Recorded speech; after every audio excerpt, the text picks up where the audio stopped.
Generale, dobbiamo fermare il cambio armadi.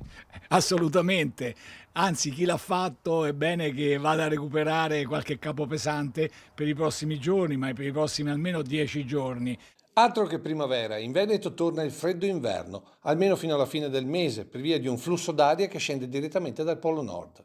Sono calate repentinamente di oltre 10 gradi, quindi siamo stati veramente tratti in inganno da qualche giorno di tipo di tempo estivo praticamente, con massime di 28-29 gradi, velocemente massime di 12-13 gradi. Ecco.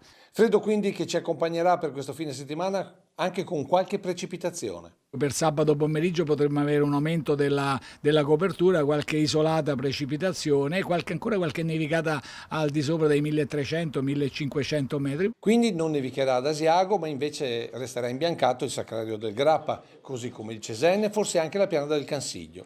Questo fino a domenica mattina. Poi abbiamo una nuvolosità variabile, ma ampi spazi di sereno per domenica, per lunedì. Da martedì in giornata avremo un peggioramento, quindi avremo un aumento della nuvolosità e qualche precipitazione veloce. Infatti già da giovedì poi abbiamo un tipo di tempo ancora stabile che ci accompagnerà anche nel periodo, diciamo, del 25 aprile e poi del 1° maggio. Temperature basse al mattino però non significheranno gelate almeno in pianura. Gelate non sono previste, insomma, anche se addirittura per domenica le minime 3-4 gradi, poi aumenteranno 6-7 gradi, sono comunque basse, e le massime pure sono basse, saranno basse 13, 14, 16 a 7 gradi gradualmente. Freddo che però limita la possibilità di grandinate. Perché l'aria fredda prevale, non va a scontrarsi con aria più calda, fa freddo, però insomma attenzione perché l'instabilità comunque con questa situazione è sempre dietro l'angolo. Situazione che dovrebbe migliorare solo il mese prossimo.